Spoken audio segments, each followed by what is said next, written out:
Después de que los alemanes hayan vencido a Francia, sus soldados van a París para descansar y divertirse.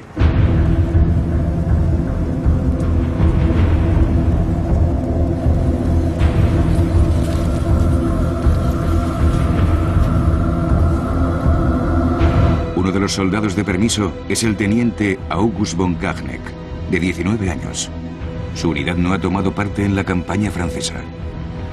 Visita la ciudad por primera vez. Escribe: nos han dado instrucciones muy estrictas. Debemos estar impecablemente vestidos y evitar cualquier contacto con la población. Estamos inventando el turismo de masas. Los franceses se niegan a mirarles.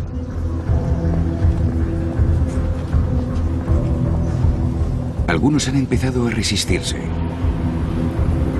Estos dos hombres, que han saboteado líneas telefónicas, serán los primeros en ser ejecutados por los alemanes. El nuevo Estado francés, bajo el autoritario gobierno del mariscal Pétain, escoge colaborar con Alemania. Pétain promulga una serie de estatutos antisemitas que excluyen a los judíos de la vida pública. Él y Hitler se han dado la mano. Todos los días, la Wehrmacht desfila.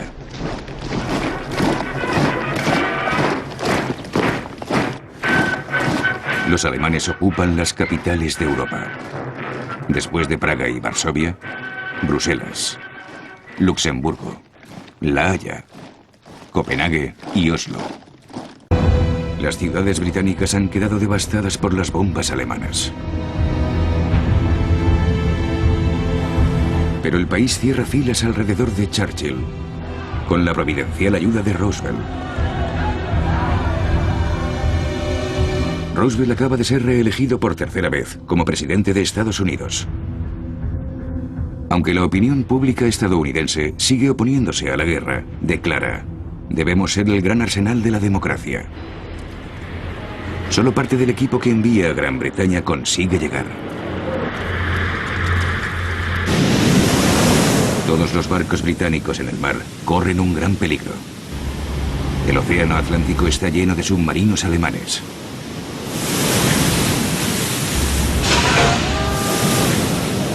Sus periscopios buscan naves británicas.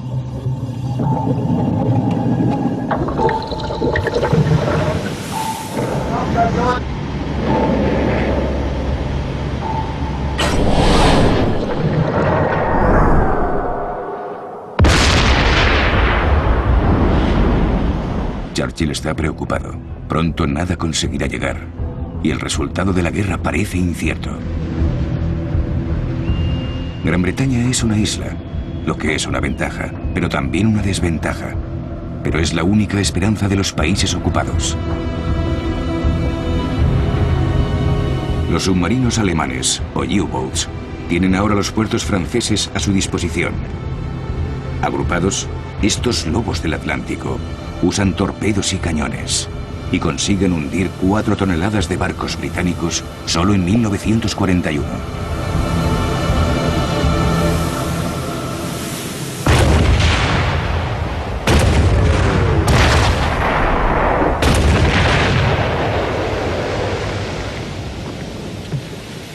Los tripulantes alemanes lanzan hogazas de pan a la tripulación de un barco hundido que casi no tiene posibilidades de sobrevivir.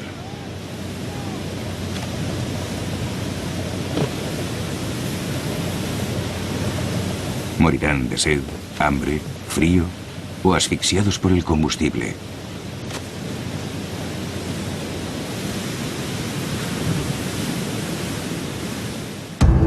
Hitler está encantado con el éxito de sus submarinos, pero el gran programa de rearme de Estados Unidos le preocupa.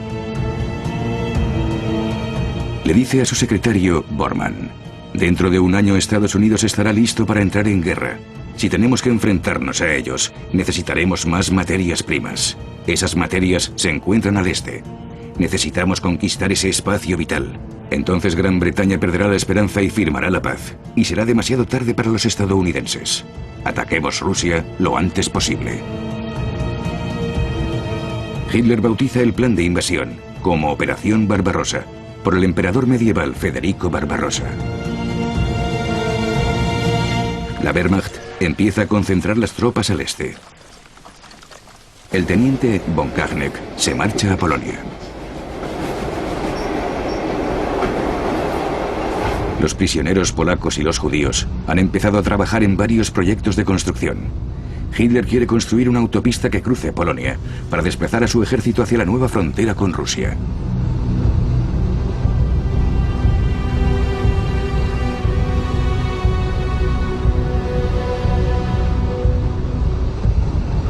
Aquí es donde se instala la 9ª División Panzer, junto con el regimiento de von Kahneck. Escribió: junto a nosotros había una unidad de las SS. El comandante nos preguntó: ¿queréis ver un judío? Hizo una señal y un soldado trajo a un hombre pequeño. ¿A cuánta gente has robado hoy? El hombre no contestó. Dadle 10 azotes con un palo. Estábamos horrorizados. ¿Esa era nuestra ocupación de Polonia? Habíamos oído vagas historias de crueldad, pero era imposible saber qué ocurría de verdad. El país se había convertido en el país del silencio. No sabíamos que eso era el principio del genocidio al que le estábamos prestando nuestras manos y nuestro valor.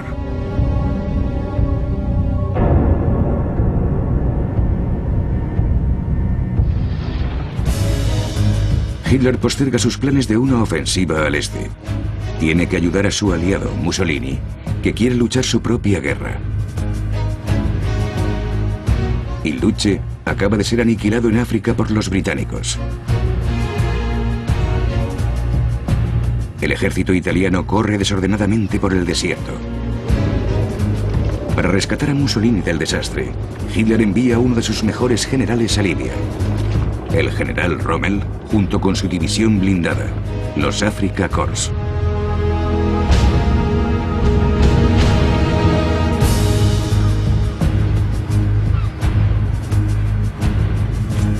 En Alemania, Rommel es un gran héroe.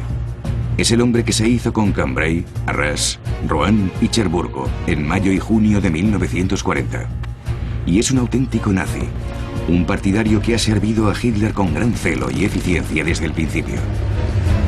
Rommel cree en los tanques y en la guerra relámpago. Ordena rápidamente que los Afrika Korps se dirijan hacia las posiciones británicas.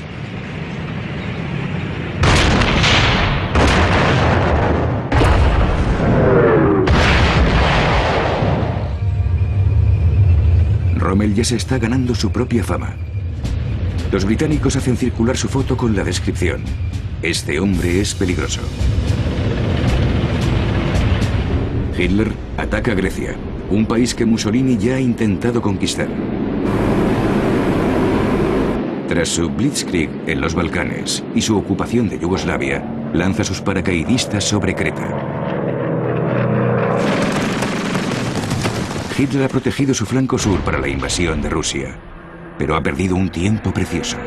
La operación Barbarossa se ha retrasado varias semanas. En Moscú se celebra tradicionalmente un gran desfile en la Plaza Roja para celebrar el Día Internacional del Trabajador.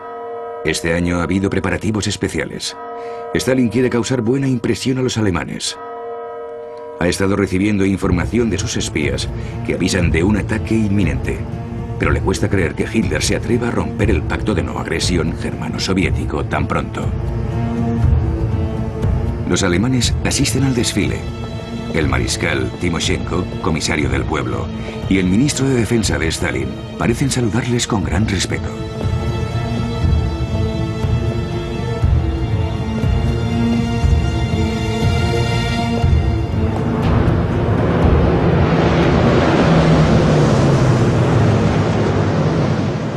Hitler está listo para atacar, pero quiere evitar la lucha en dos frentes. Primero quiere intentar firmar la paz con Gran Bretaña. En las afueras de Londres, en una casa que no ha sufrido los bombardeos alemanes, Rose ayuda a sus padres, que escuchan la radio. De repente, la BBC lanza un anuncio sorprendente. En Escocia, cerca de Glasgow, se han encontrado los restos de un avión alemán, un Messerschmitt. El piloto ha saltado en paracaídas. Resulta ser un nazi de primer orden, el ayudante de Hitler, Rudolf Hess. Dice: he venido en misión de paz. Hess Fue uno de los primeros partidarios de Hitler y es uno de los más fanáticos.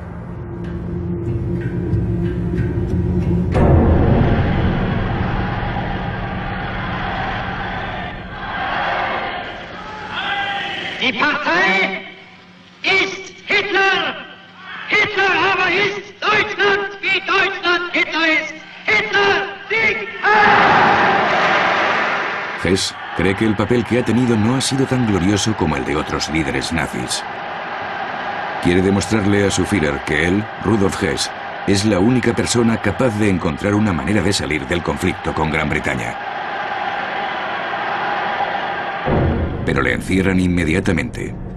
Churchill rechaza sus acercamientos y Hitler le repudia.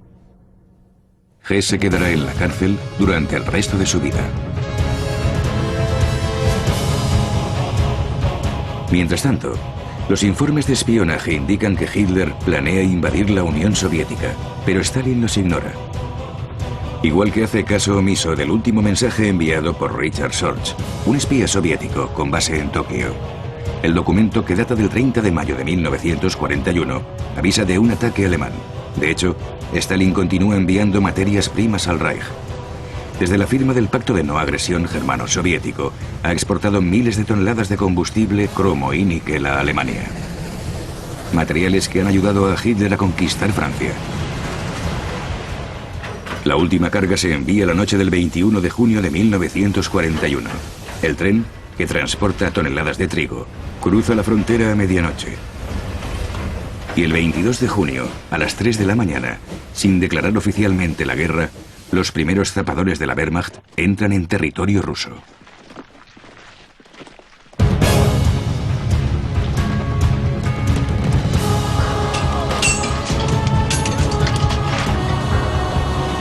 Le siguen 153 divisiones alemanas, además de tropas finlandesas, rumanas, eslovacas y húngaras. Hay incluso una división de fascistas españoles. 3 millones de hombres, junto con 600.000 camiones, muchos de ellos fabricados por empresas francesas, como Berliet y Renault. Más de 3.000 tanques, 7.000 cañones y 3.000 aviones.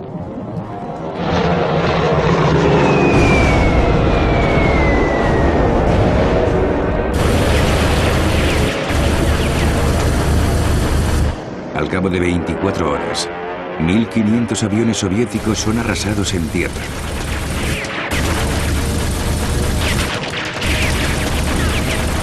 Los alemanes derriban 300 aviones rusos más. Cogida por sorpresa y superada en número, la Fuerza Aérea Soviética ha sufrido un golpe devastador.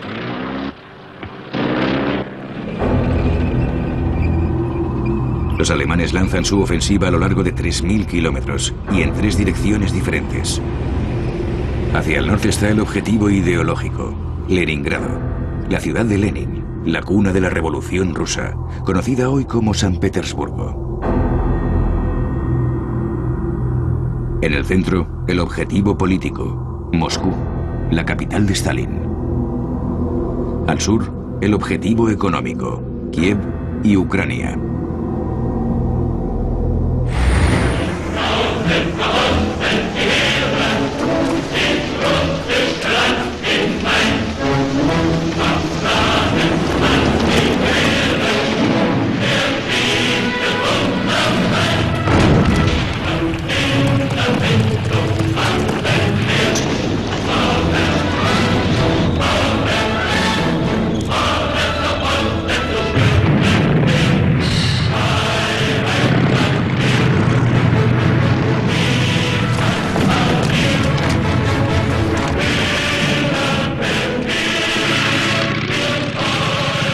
En el norte de los estados bálticos, los alemanes son a veces recibidos como liberadores. Tras el reinado de terror de Stalin, cualquier cosa es mejor que la NKVD, la despiadada policía secreta soviética responsable de la represión política. Cuando se ven obligados a retirarse, ejecutan anticomunistas bálticos en las cárceles. Los antisemitas de la zona acusan a los judíos de ponerse de acuerdo con los comunistas. Los judíos son obligados a transportar los cadáveres.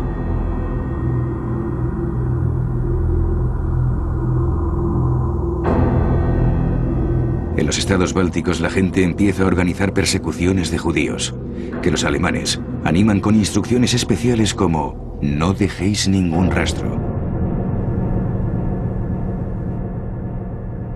Quemar los cadáveres es una manera de eliminarlos.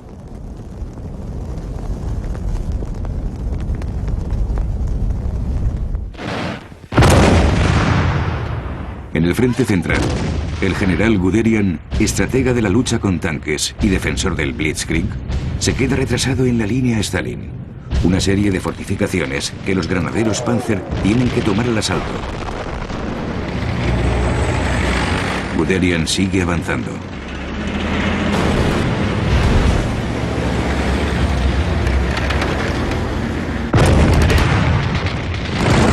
Pero un factor imprevisto pronto detiene sus excelentes unidades motorizadas, como describe von Kahneck. Avanzamos en nuestros carros blindados y el polvo nos envuelve. Estamos en Rusia, donde las carreteras y el asfalto no existen. Es horrible. El pegajoso polvo amarillo o rojo se mete en todas partes, en los ojos, en la nariz o en la boca. En esas condiciones, estos hombres avanzan 50 kilómetros al día. Han marchado hasta Varsovia, Oslo y Bayona. Pero ahora empiezan a darse cuenta de lo vasta que es Rusia.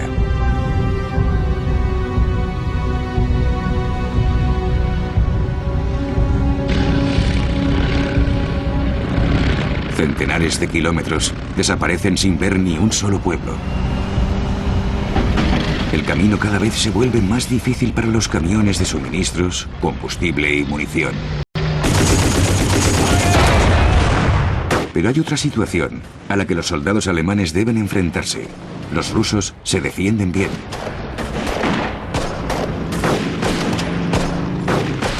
Aparece en escena un nuevo tipo de tanque ruso. Y es una gran sorpresa.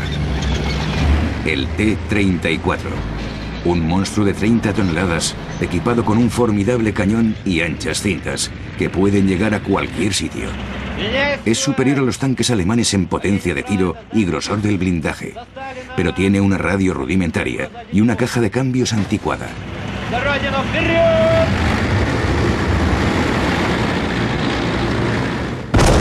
La única arma lo bastante potente para neutralizarlo es el cañón 88 alemán.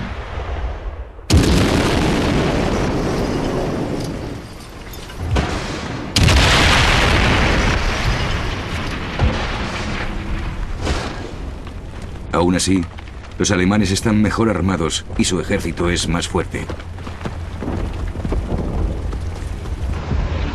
Pero estos Ivanes, como llaman a los rusos, lucharán con uñas y dientes hasta el final. Los rusos ya han sufrido graves bajas, pero las bajas alemanas van también en aumento.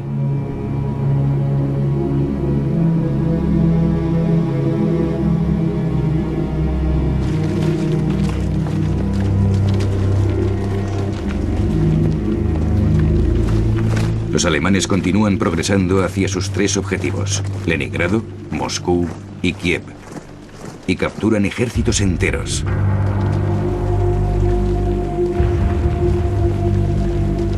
Las órdenes de Hitler son ejecutar inmediatamente a todos los comisarios políticos, los miembros del Partido Comunista, cuyo trabajo consiste en supervisar a los oficiales y controlar a los soldados de cada unidad militar. Guderian se opone a esa orden criminal. Sin embargo, según el comandante del 4º Grupo Panzer, el general Hebner, esta guerra debe dirigirse con una brutalidad sin precedentes. No debe haber piedad con los bolcheviques.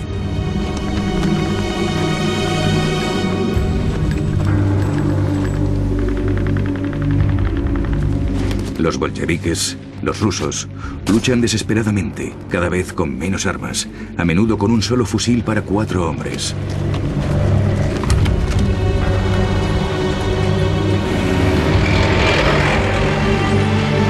se ven obligados a retirarse en todo el frente.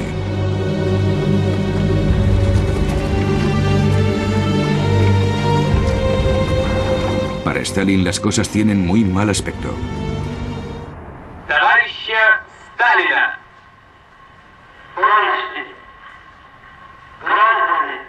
Con su marcado acento de Georgia, pronuncia unas palabras que nunca antes ha usado. Llama a los rusos mis hermanos y hermanas. Les dice la verdad. Nos ataca la Alemania de Hitler. El enemigo es cruel e implacable. Nuestro país corre un grave peligro. En el momento más difícil, se atreve a prever. ¿Es cierto que las tropas alemanas son invencibles? El ejército de Napoleón se consideraba invencible, pero fue derrotado.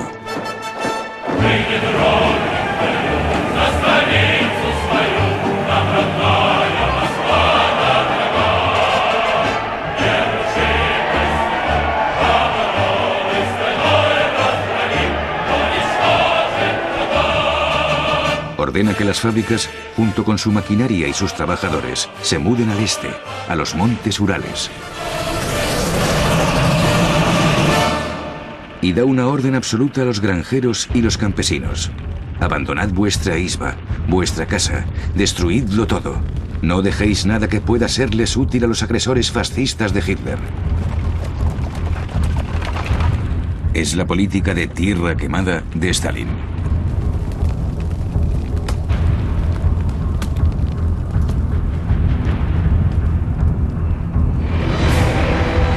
Los oficiales alemanes no han olvidado a Napoleón. En 1812, los rusos vencieron al gran ejército de Napoleón, quemando sus ciudades y sus campos, y masacraron a los franceses en la batalla de Beresina. A principios de julio de 1941, los alemanes también llegan al río Beresina en el frente central y siguen adelante. La resistencia soviética es cada vez mayor. Al otro lado del río, una desagradable sorpresa espera a los alemanes. Los rusos han desplegado un nuevo tipo de artillería, un lanzador de torpedos llamado el órgano de Stalin o Katyusha, porque suena como un montón de tubos de órgano. Un arma aterradora.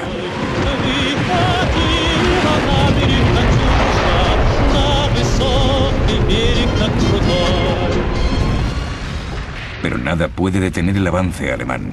A mediados de julio ya han llegado a Smolensk, la última gran ciudad antes de Moscú.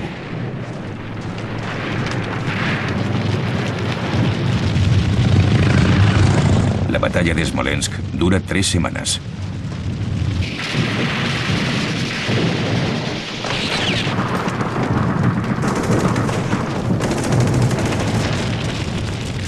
Los rusos luchan hasta el final, a pesar de las invitaciones a rendirse que salen de los altavoces alemanes.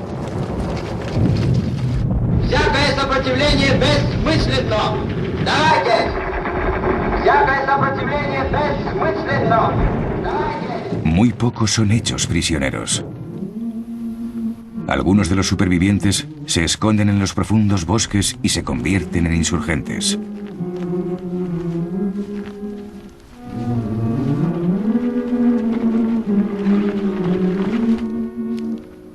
Se les unen muchos campesinos y granjeros, a los que entrenan para luchar.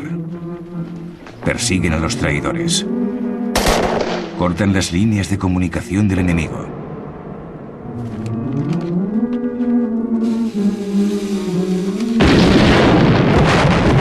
Las represalias son brutales. El Führer ordena liquidar inmediatamente a todos aquellos sospechosos de sentir incluso la mínima hostilidad.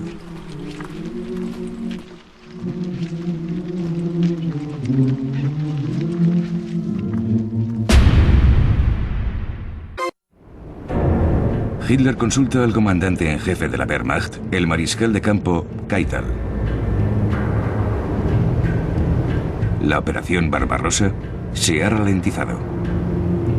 Algunos de los generales creen que la culpa es de la estrategia de Hitler de utilizar un ataque de 3 puntas.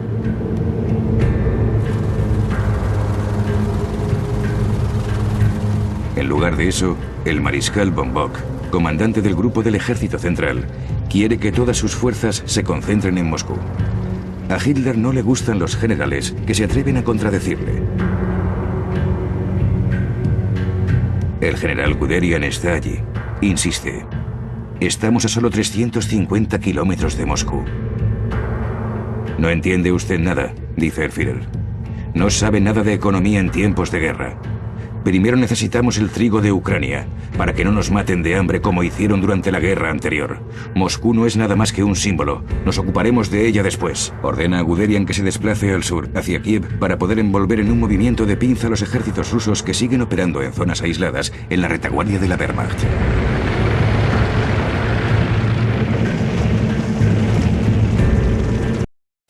Será la mayor operación envolvente de todos los tiempos. Los alemanes capturan a 600.000 soldados rusos de una sola vez. Himmler aparece de visita. No se ha calculado comida para alimentar a los prisioneros. Con indiferencia suprema, Himmler contempla a aquellos a los que llama Untermensch o subhumanos. Indiferente, les dejará morirse de hambre.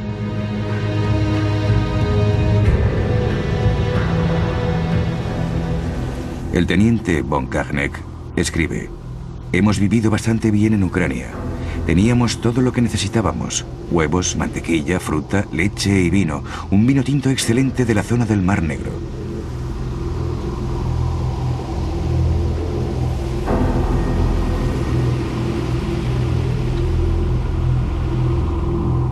Los ucranianos se nos acercaban, sonrientes, llenos de alegría. Las mujeres nos traían pan y miel. Nos veían como sus liberadores.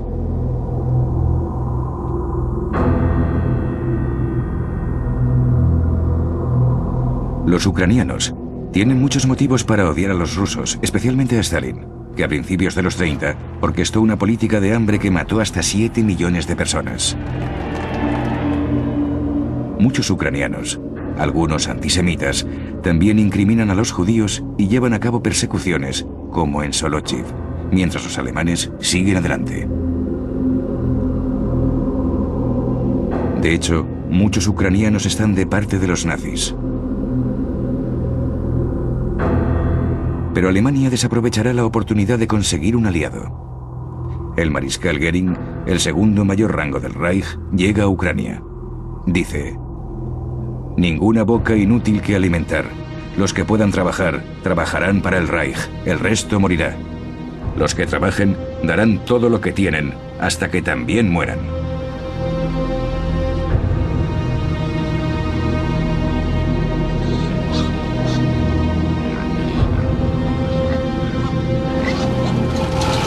Göring está aquí para implementar esta política de esclavitud en Ucrania y para llevar a cabo la metódica aniquilación de los judíos. Le acompaña Alfred Rosenberg, un importante teórico del racismo nazi.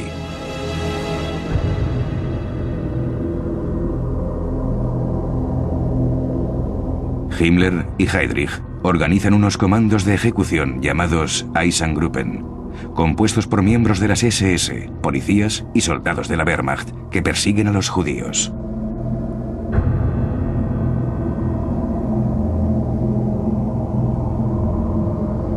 Las SS llevan a los judíos al bosque y les dan palas para que excaven sus propias tumbas.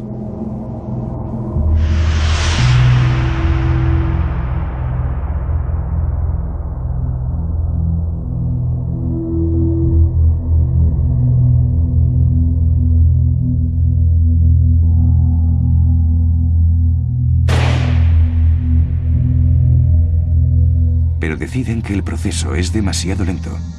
Así que ordenan que se excaven grandes fosas comunes y hacen que sus víctimas se tumben encima del último grupo de cadáveres.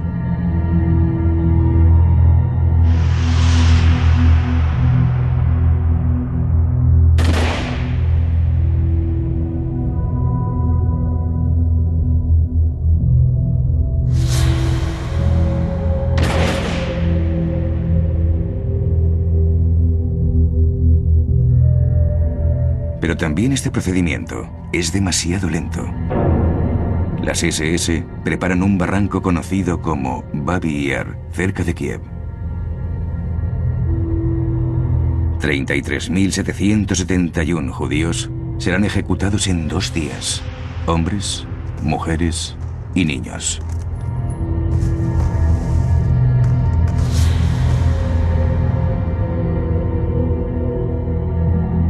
En este infierno viviente, como en centenares de otros en todo el frente, los ejecutores toman fotos de sus víctimas. Esta masacre premeditada y fría de 1 millón de judíos se conocerá como el Holocausto de las balas. Pero Himmler no está contento.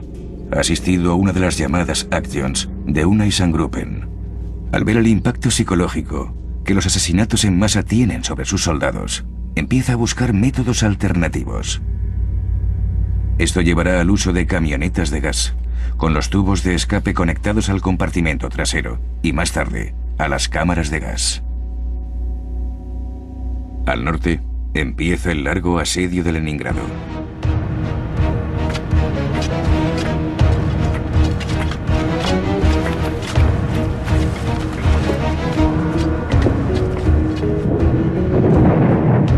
Los alemanes tienen un plan.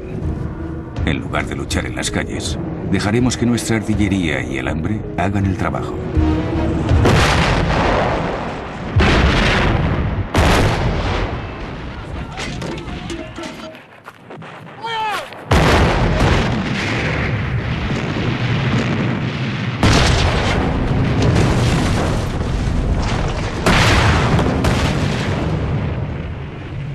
Los edificios son destruidos.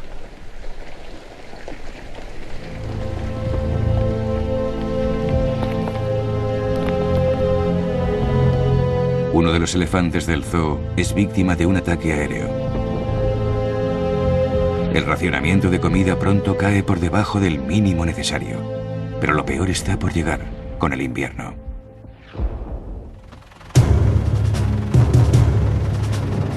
Al sur, Guderian recibe finalmente la orden de Hitler de reunirse con los otros ejércitos al norte y avanzar hacia Moscú.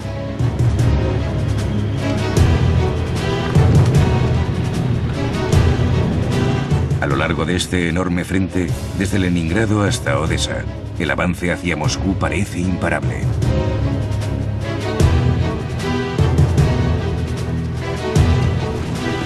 Los alemanes toman otros 70.000 prisioneros. El general Jodl, jefe del Estado Mayor de la Wehrmacht, dice: hemos ganado la guerra.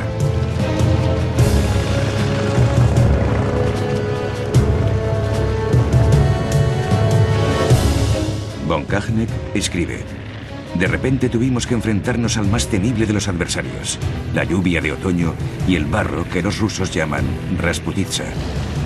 Barro interminable, tan pegajoso que se engancha a todo. No suelta nada, sea un tanque, un camión, un caballo o un hombre.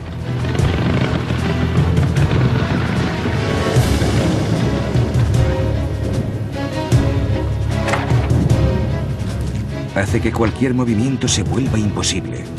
Hacemos entre 5 y 8 kilómetros al día, en lugar de 30. Poner un pie delante del otro requiere un esfuerzo sobrehumano. Los Panzers, el orgullo de la Wehrmacht, se ven obligados a detenerse.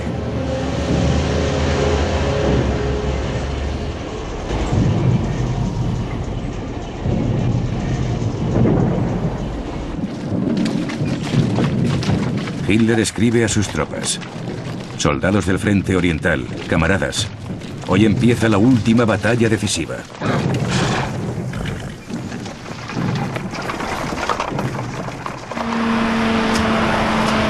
Enseguida, el ejército alemán empieza a moverse otra vez hacia Moscú, ya que han llegado las heladas y han endurecido el suelo.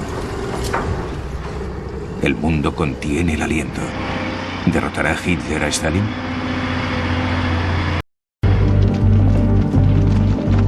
Es entonces cuando los extremistas de derechas de los países ocupados empiezan a alistarse en el ejército alemán.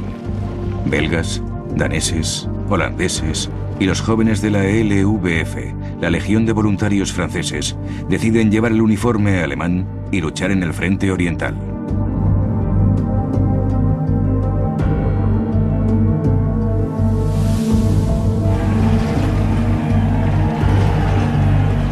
Sufrirán. Un temprano frente frío barre el terreno en noviembre de 1941. Las temperaturas caen hasta casi 40 grados bajo cero. La Wehrmacht está diseñada para llevar a cabo el Blitzkrieg, la guerra relámpago. Debía tener a Rusia a sus pies en 4 meses.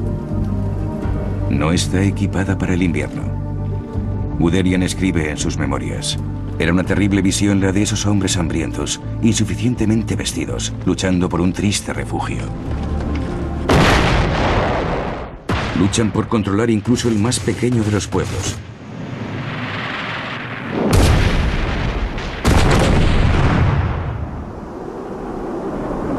Perder un pueblo, perder incluso una isba, significa la muerte. Los hombres mueren de frío o disentería. La diarrea les hace correr 30 veces al día. El Dr. Hub, el médico de la Wehrmacht, les avisa: tenéis que escoger. Si os bajáis los pantalones, os congelaréis. Debéis romper la costura trasera para no tener que bajároslos.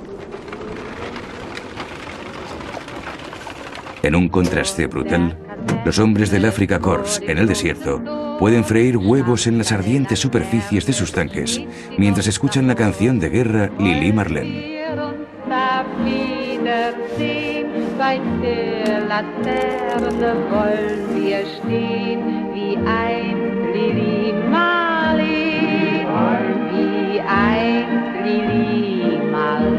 La guerra del desierto también se ha detenido por la arena. El combustible y la comida escasean. Rommel tiene que ordenar un alto el fuego. Sin embargo, planea una nueva ofensiva y nuevos sacrificios para sus hombres de los Afrika Korps.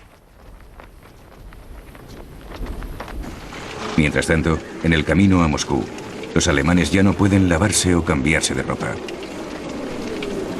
Como sus enemigos, se vuelven locos con los piojos y los parásitos que les contagian la sarna y el tifus. El gran ejército de Napoleón perdió más de 100.000 hombres por culpa del tifus. A pesar de todo, la Wehrmacht sigue adelante.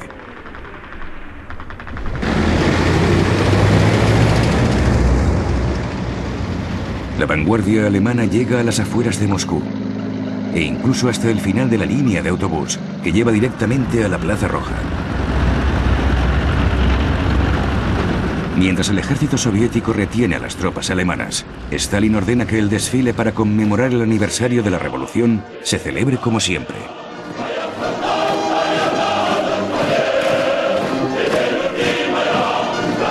Para animar a sus tropas, Stalin da un discurso que evoca imágenes prohibidas del pasado. Los grandes soldados de la época de los zares. Sed dignos de vuestros gloriosos ancestros: Alexander Nevsky, Dmitri Pozarsky, Alexander Suvorov y Mikhail Kutuzov. Stalin ha organizado la defensa de Moscú junto con uno de sus más brillantes generales, un especialista en tanques considerado como el equivalente ruso de Guderian, el general Zhukov, de 45 años. La suerte está del lado de Zhukov. Sorg, el espía soviético, ha descubierto que Japón, aunque es aliado de Hitler, ha decidido no atacar Rusia, ya que su principal enemigo es Estados Unidos. Esto permite a Zhukov reducir la cantidad de tropas en Extremo Oriente. Toma varias divisiones siberianas. Están muy bien equipadas. Los siberianos no temen el frío. Son toscos y fuertes hombres acostumbrados a usar el cerebro. Han traído sus esquís y sus renos con ellos. Y ahora van a cazar alemanes. Zhukov quiere atrapar a la Wehrmacht con un movimiento de pinza.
Unos 30.000 alemanes mueren o desaparecen.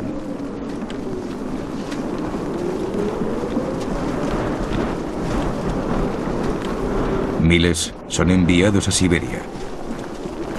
Su lucha contra el frío no ha acabado. Menos de 1 de cada 3 volverá a casa, casi 15 años después.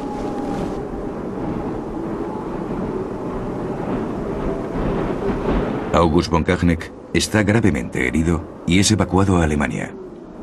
Escribe: la fe desaparece, la duda se vuelve obsesiva. La muerte se convierte en tu mejor amigo, en el único amigo del hombre, porque te ahorrará el sufrimiento. El sufrimiento de los rusos tampoco ha terminado. Su país ha sido saqueado. Moscú se ha salvado, pero millones de personas han muerto o son prisioneras. Y el peligro sigue existiendo.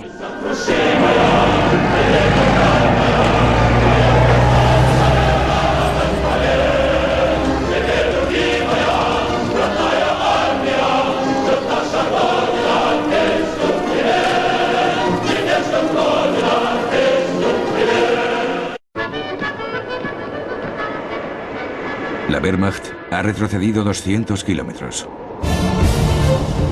Hitler ordena a su ejército que defienda la nueva línea a cualquier precio. Se deshace de 35 generales, incluido Guderian, y se pone personalmente al mando de la Wehrmacht.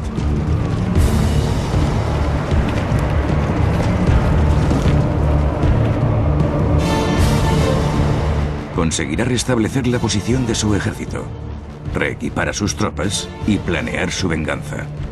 La Wehrmacht seguirá firmemente plantada en Rusia. Hitler vuelve con sus perros a su casa de Bavaria. En su opinión, la derrota en Moscú ha sido culpa de sus generales y de sus diplomáticos. ¿No fueron ellos los que afirmaron que Francia y Gran Bretaña no entrarían en guerra por Polonia? Y de la Abwehr, el servicio de inteligencia alemán, que le informó mal sobre el estado del ejército ruso. Hitler añade: el ejército bolchevique está formado por campesinos que luchan con inconsciencia bárbara y trabajadores entrenados por el misticismo fanático del comunismo. Pero Hitler cree en su buena estrella. Vencerá.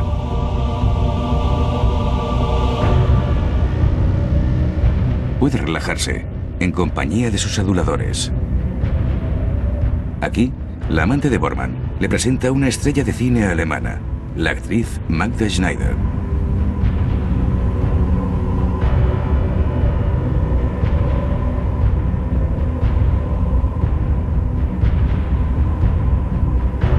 No muy lejos, su hija, Romy Schneider, juega con los hijos de Bormann.